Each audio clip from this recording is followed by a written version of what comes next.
దినమెల్ల దేవుని దయలో దేవుని కృపలో మనల్ని కాచి కాపాడిన దేవుని స్తుతించి నిద్రపోయే ముందు ఈ వాక్య ధ్యానం చేసుకుని పడుకోండి. యెషయా 48:18 ఈ విధంగా రాయబడింది. నీవు నా ఆజ్ఞలను ఆలకింపవలనని నేను ఎంతో కోరుచున్నాను. ఆలకించిన యెడల నీ క్షేమం నది వలెను, నీ నీతి సముద్ర తరంగం వలె ఉండును. నది ప్రశాంతంగా ప్రవహిస్తుంది. మీరు చూస్తున్నారు నదిని. ఒక నది ఏ విధంగా ప్రశాంతంగా ప్రవహిస్తూ ఉంటుందో అలాగే మీ క్షేమము నది వలె చేస్తాను అన్నాడు. ఒక నది కనిపిస్తే నదికి ఇరువైపులా పట్టణాలు, గ్రామాలు కనిపిస్తూ ఉంటాయి. పురాతన కాలంలో నదీ ప్రవాహ ప్రాంతంలోనే ఎక్కువగా నివాసాలు కట్టుకునేవారు. గ్రామాలు కావచ్చు, పట్టణాలు కావచ్చు, నిర్మించుకున్నవన్నీ కూడా నదీ ప్రవాహ ప్రాంతంలోనే కడుతూ ఉంటారు. నైలు నది గురించి మనం ఆలోచన చేస్తే ఐగుప్తులో ఉంటుంది. ఐగుప్తులో ఉన్న అన్ని పట్టణాలు, అన్ని గ్రామాలు ఆ నైలు నది తీర ప్రాంతంలోనే కట్టుకున్నారు. ఒక నది ప్రవహిస్తుందంటే నదికి ఇరువైపులా పంట పొలాలు, అద్భుతంగా సస్యశ్యామలం కనిపిస్తుంది. మరి మీ క్షేమము నది వలె ఉంటుంది. మన బ్రతుకులు క్షేమంగా ఉండాలని దేవుడు కోరుచున్నాడు.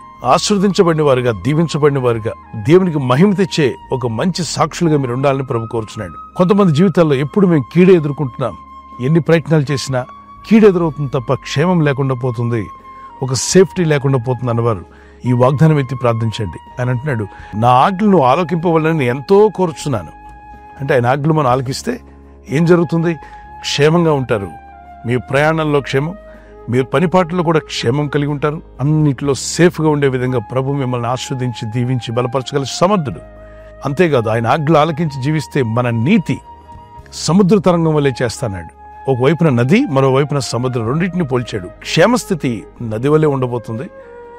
మరి నీతి ఎలా ఉండబోతుందంటే సముద్ర తరంగాల వల్లే ఉండబోతుంది. సముద్ర కిరటాలు తెల్లని నురుగు ఒడ్డుకు వస్తూ ఉంటాయి. వాటిని చూసినప్పుడు ఎంతో ఆహ్లాదంగా అనిపించి ప్రజలందరూ కూడా ఆ సముద్ర కిరటాల దగ్గరికి వెళ్తూ ఉంటారు. అవి మన పాదాల దాకా వచ్చి తాకేసి వెళ్తూ ఉంటాయి.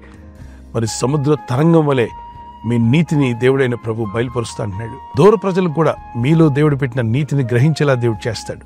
పరిశుద్ధ గ్రంథంలో భక్తులు అనేక మంది ఆనాటి నుండి ఈనాటి వరకు వారి పేర్లు ఇంకా వినబడుతున్నాయి. అందరూ వారి పేర్లు పెట్టుకుంటున్నారు. ఎందుకని? వారి క్షేమస్థితి ఎంతో అద్భుతంగా దేవుడు దీవించాడు. క్లిష్ట పరిస్థితులు, శోధనలు, ఇబ్బందులు, శ్రమలు ఎదురైనా క్షేమంగా బతుకుటకు దేవుడు కృపనిచ్చాడు. మీ జీవితాల్లో కూడా ఎదురవుతున్న ప్రతి శోధన, ప్రతి శ్రమ, ప్రతి కష్టాన్ని ఎదుర్కొని క్షేమస్థితిని మీరు పొందుదురుగాక. మరి ఈ వాగ్దానం ఎత్తి ప్రార్థిస్తారు కదా, ప్రార్థన చేసుకుందాం. పరిశుద్ధమైన మా ప్రియ తండ్రి, నీ ఆజ్ఞలు ఆలకించవాలని నువ్వు ఎంతో కోరుచున్నావు.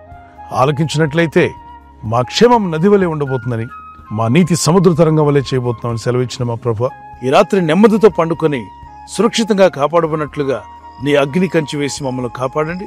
మీ చిత్తములో కొనసాగే కృప మా అందరికీ దయచేయమని యేసుక్రీస్తు ప్రశస్త నామములో మీరందరికీ చక్కని నిద్ర దయచేసి తెల్లవారు లేచి కృపను మాకిమ్మని క్రీస్తు నామములో వేడుకుంటున్నామా పరలోకపు తండ్రి.